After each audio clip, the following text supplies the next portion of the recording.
Thank you for joining the 2026 Annual Meeting of Resverlogix Corp shareholders. The meeting will begin momentarily. We ask those attending the meeting in person to now take your seats.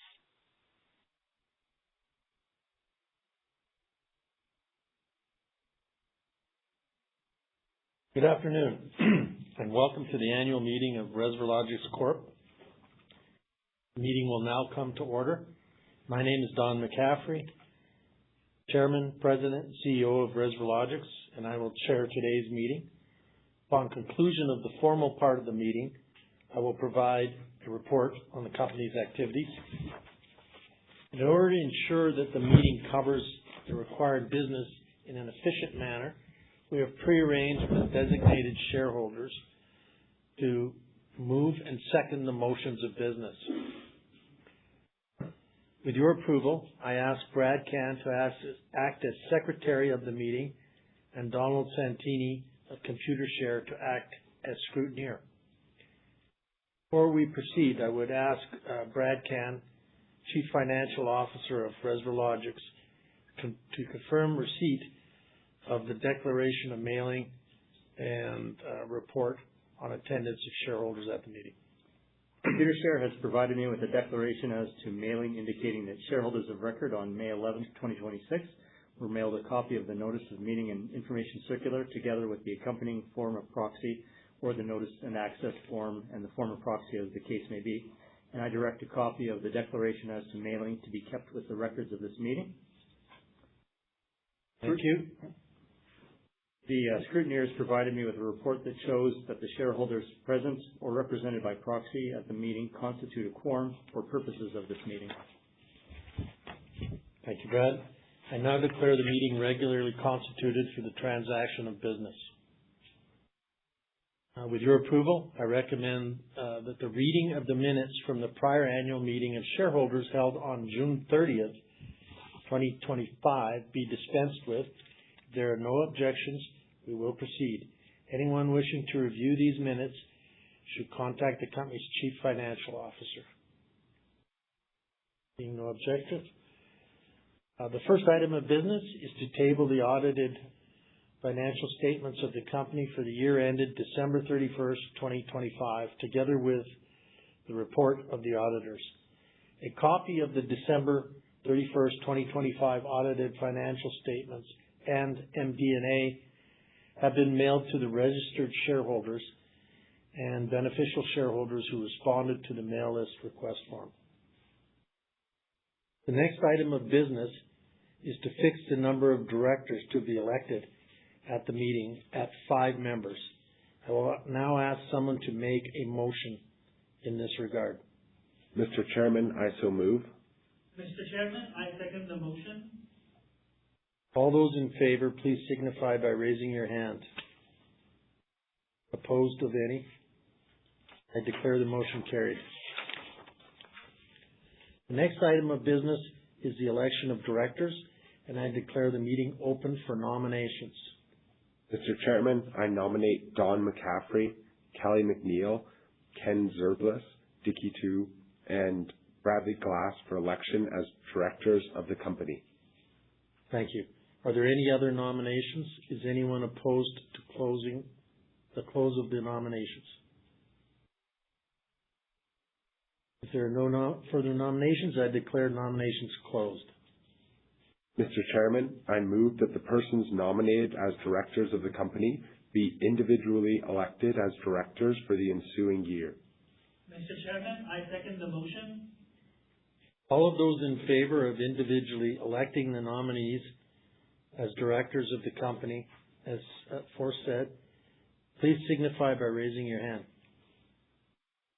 I declare that I, Don McCaffrey, Kelly McNeil, Ken Zerblis, Dicky Tu, and Bradley Glass are the duly elected directors of the company, each to hold office until the next annual meeting or until their successor is elected or appointed, unless their office is either vacated in accordance with the company's bylaws.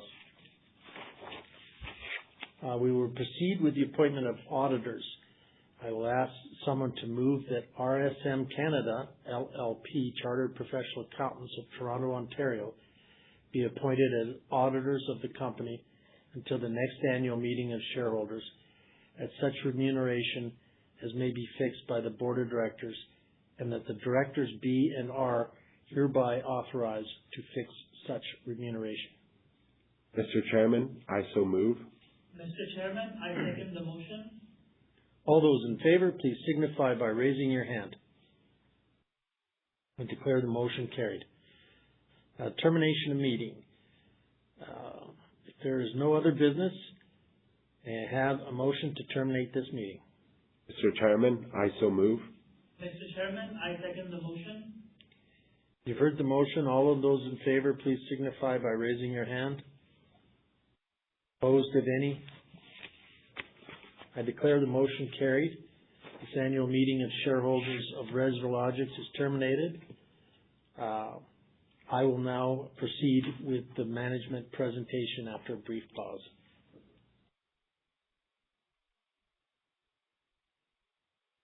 All right.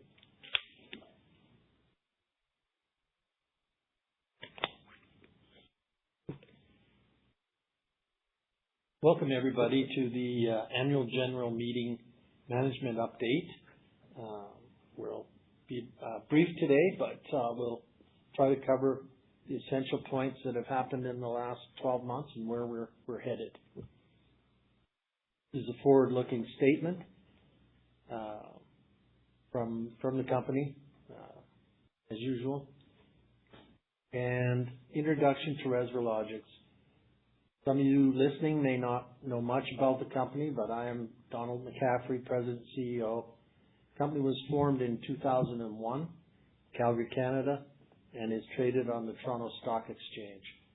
With me is Brad Can, CFO, and we have Dr. Evelina Kulkowski, Chief Scientific Officer. To date, the company has raised over $500 million in its efforts to work on cardiovascular disease and diabetes. Our lead program is in phase 3, and it has the very envied FDA breakthrough therapy designation. Apabetalone works in concert with other drugs, other diabetes drugs, such as GLP-1s, SGLT2s, DPP-4s, ACE inhibitors, and on.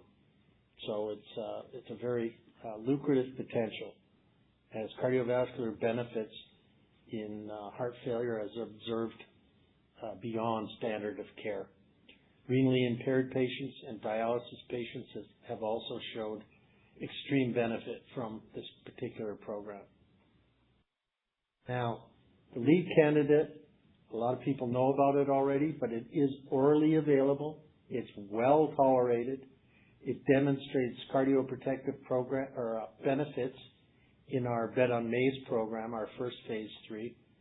Synergistic benefits with combination drugs such as SGLT2s, and it has been suggested GLP-1s going forward as well, which would be a nice new market for us. The priority indications for us are heart failure with diabetics and post-COVID condition. Post-COVID condition is something we're going to talk more about today and in more depth than we usually have. The robust intellectual property gives us protection until 2041. I already mentioned we have FDA breakthrough therapy designation. We have over 40 peer-reviewed publications, including some of the top publications in the world. That's Cell, Nature, JAMA. We have 2 or 3 new publications that will come out in the next 2 or 3 months as well. 4,200 patient years of FDA testing has been done on safety. We're very, very proud of the safety. And in our post-COVID condition trial, you'll hear more about that today. It's even improved in those patients. And we have detailed proteomics and transcriptomics analysis. We'll be doing further work on that with our analysis of the post-COVID condition patients.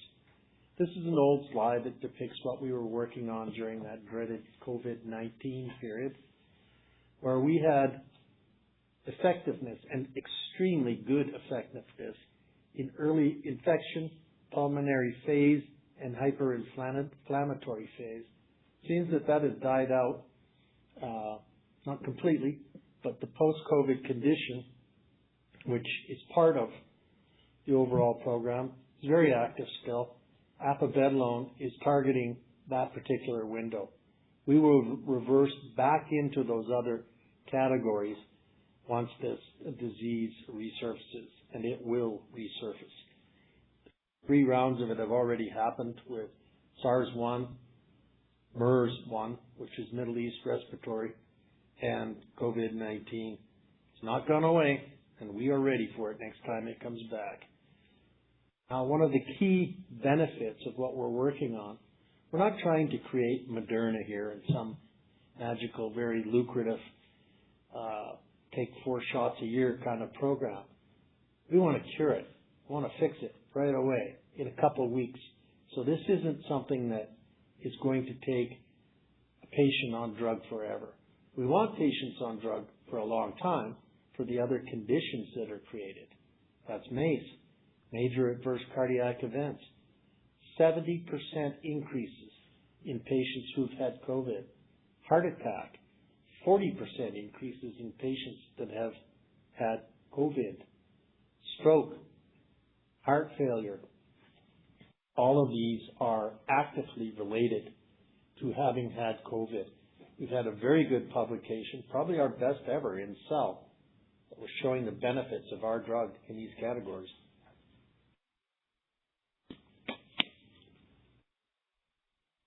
Now, we've been quiet, but we've been active with the Apabetalone long COVID study. So post-COVID condition. Recruitment has been completed. Now, I might add with a little smile and grin here that it was completed early. We were able to shut it down due to success. So we are moving it along quite fast now, and we will have final data out. I've seen the final data, and yes, I'm pleased with where we're going. Examination of baseline data has showed statistical power would be met at 150 patients. So we stopped at 150 patients.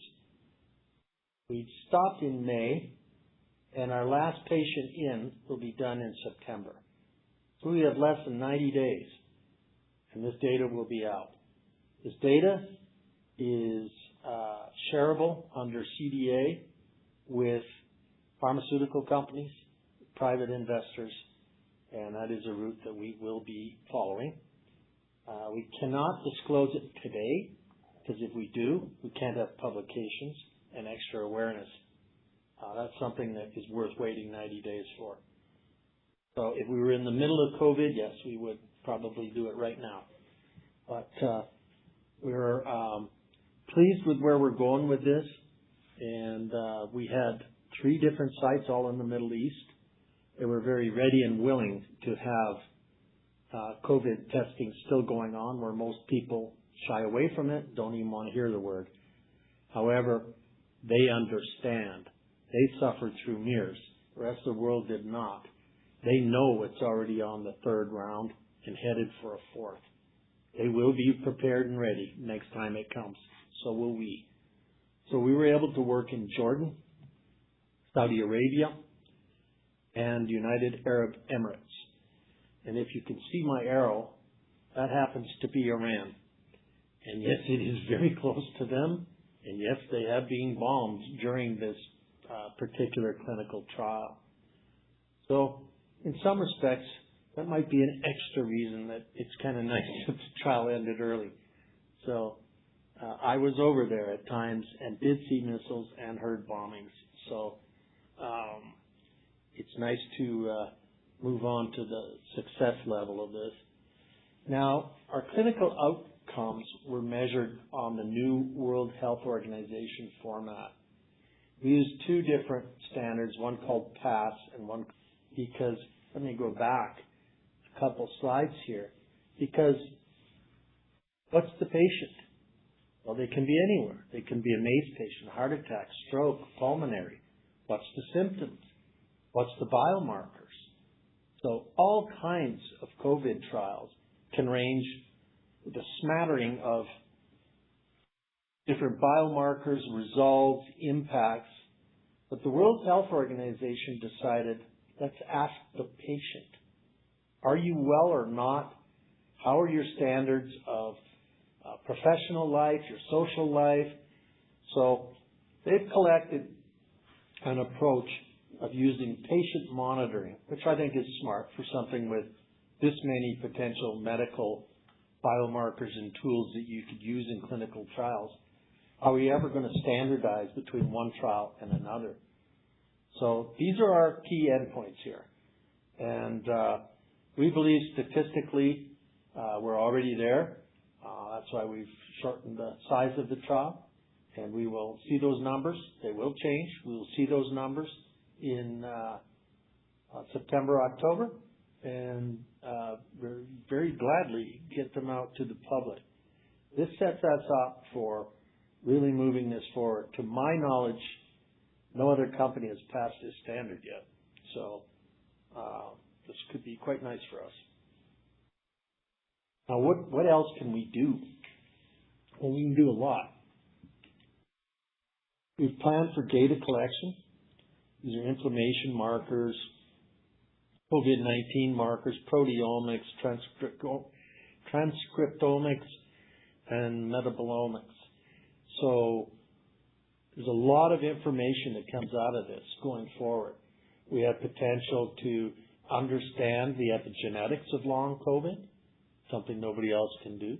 We'll have blood samples nobody else will have, detailed Apabetalone treatment responses, mechanisms of action of how the SGLT2 combination is helping us out. Very helpful in our patent strategy to 2041. Identifying new novel pathways, further characterizing the PK/PD relationships, but also the application of these come in future trials, bolster future submission data sets to the FDA or EMA, strengthen our partnership discussions, and they can speed those up quite a bit.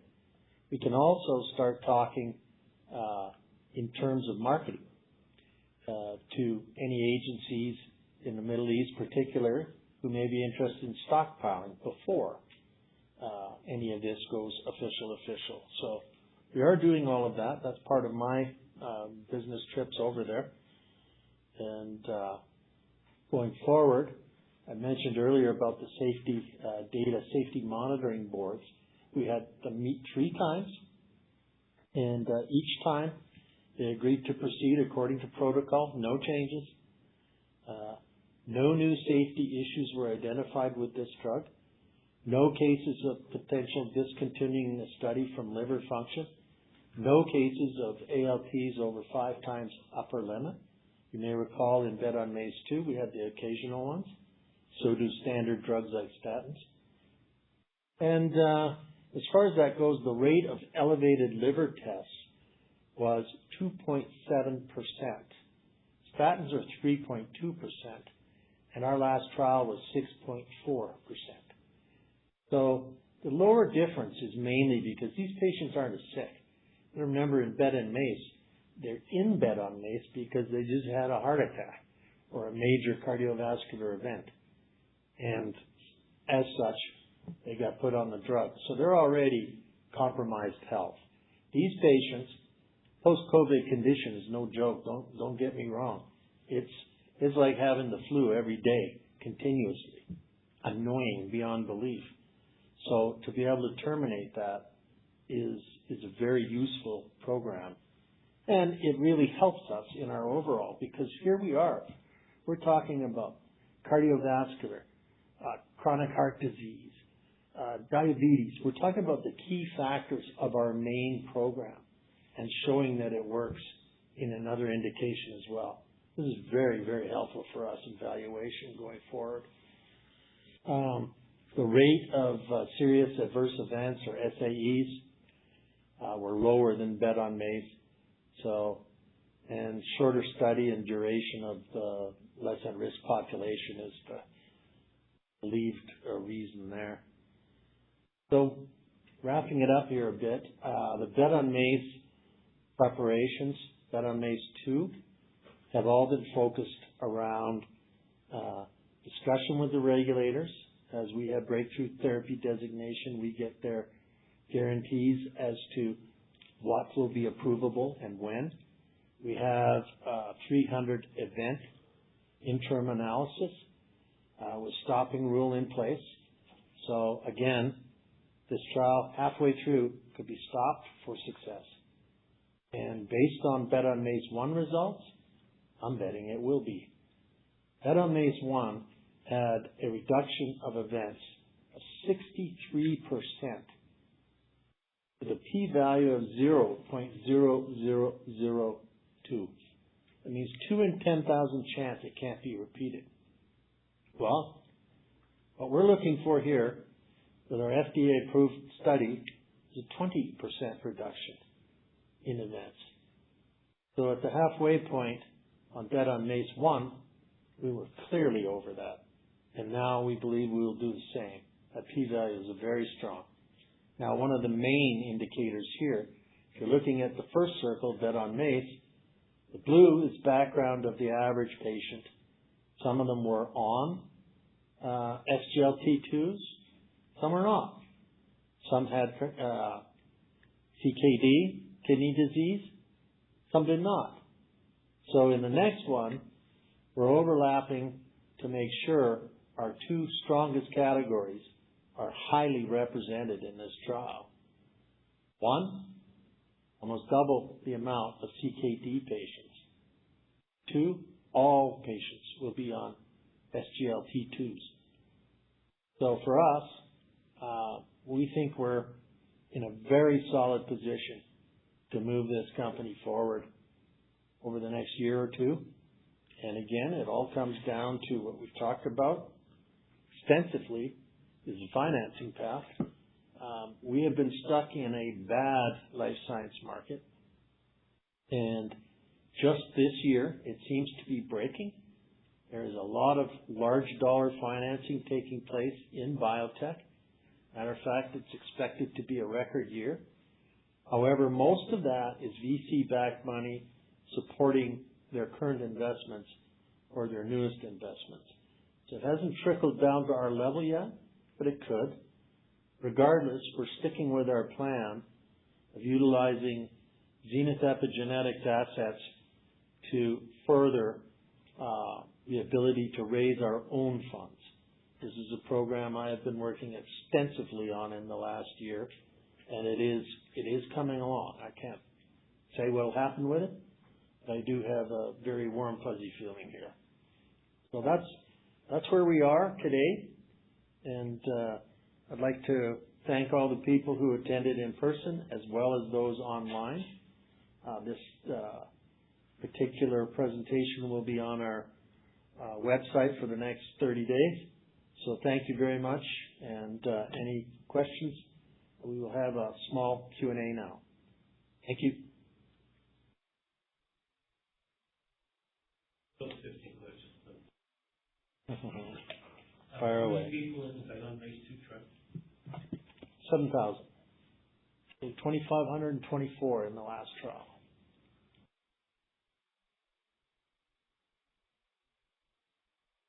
Well,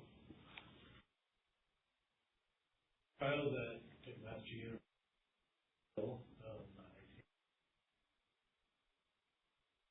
did get put through the WHO questionnaire? No, it was. I think you sent me that. I read through that, and there are some real key flaws in that program. But that's part of why the WHO has tried to standardize everything. It really comes down to the patient. It's the patient. Does the patient believe they're healed? And in our case, we think we'll be able to show some pretty strong numbers there. Next question. You said that in regards to the long COVID data that the pharma and I believe you said private investors, investors will have access to some of this information. At that time, are investors Are they different than your existing shareholders? Yeah, I'm talking strategic, critical investors that can move the company forward. So it's people that can get into a CDA, understand the science, and support the company.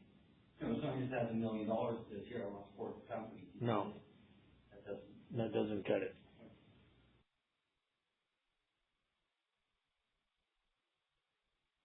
Next question, please. We have some questions from online, yeah. Fire away.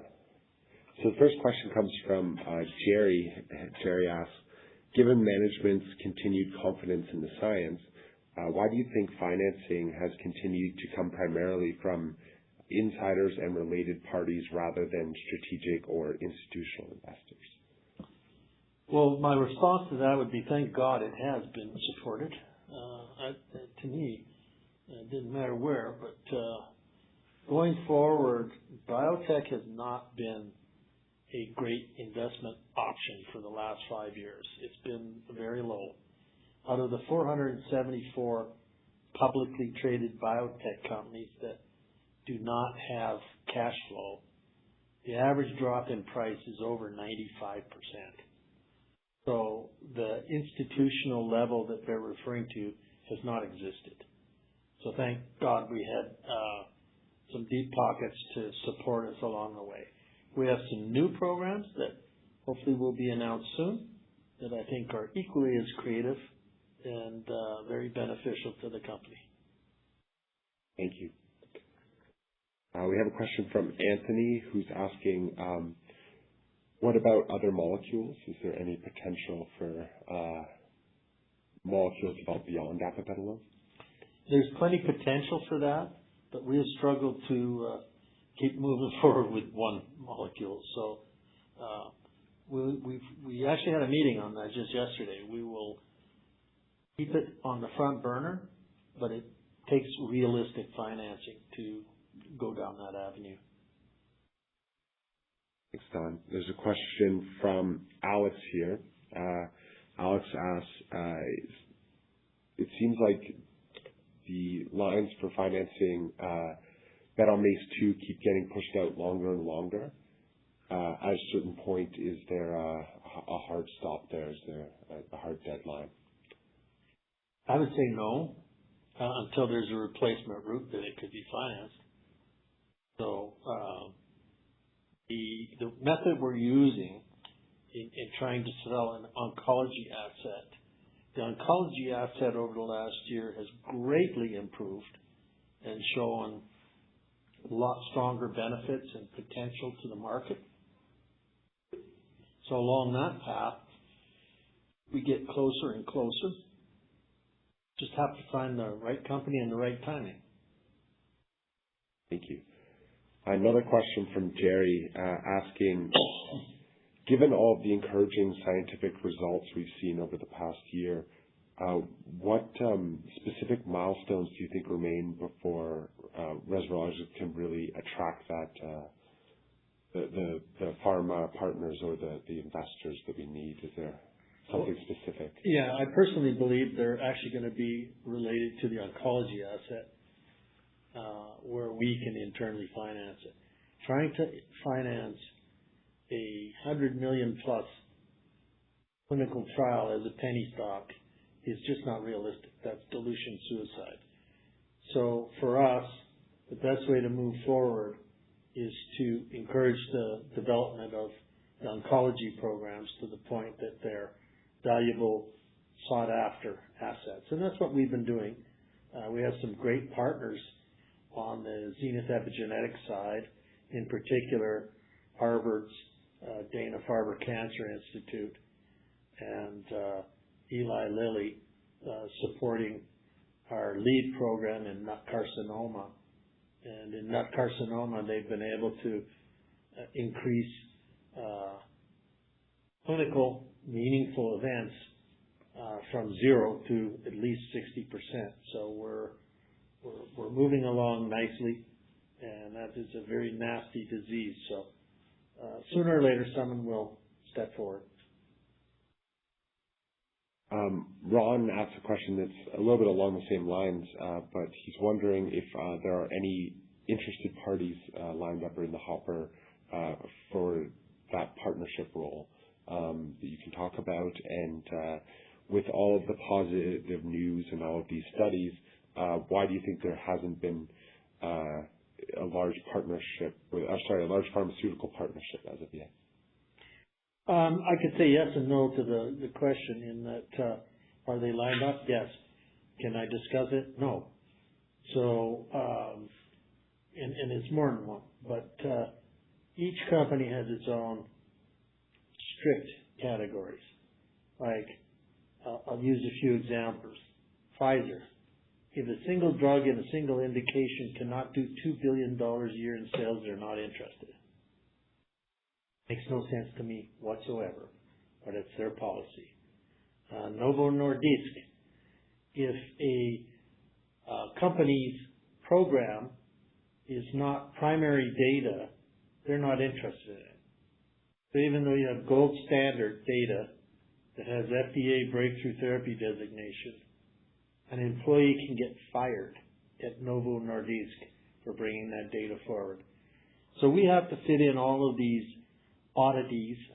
It's not their great smooth running companies that jump at opportunities. That's far from who we have to deal with here.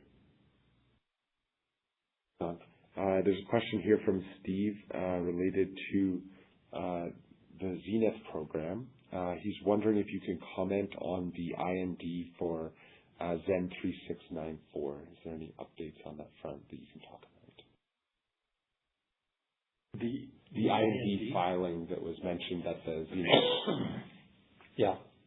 So Steve, that's basically so that we ourselves internally can take it forward into FDA filings instead of our partners at National Institute of Health and National Cancer Institute. It's us driving the bus. So it's a very, very helpful program for us.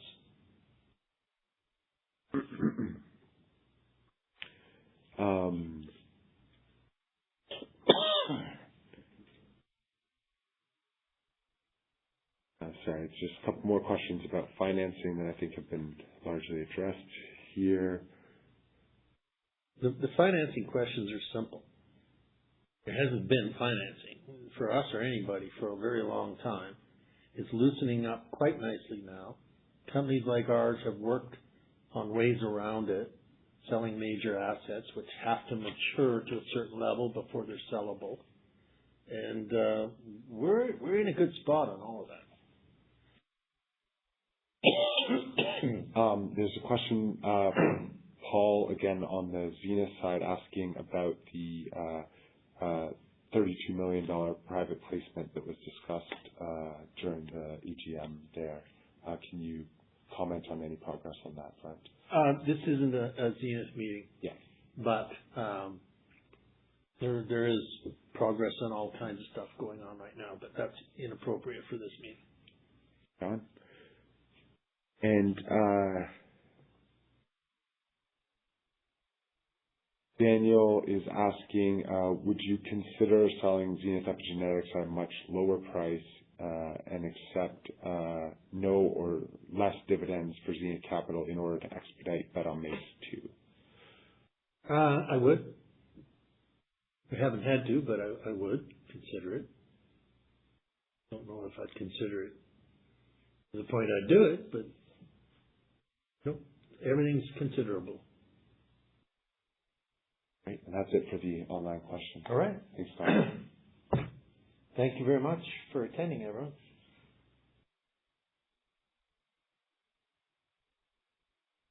I think we're done. This concludes our live stream of the 2025 Annual Meeting of the Resverlogix Corp shareholders. We thank you for joining us. A replay of the event will soon be available on resverlogix.com under presentations and events.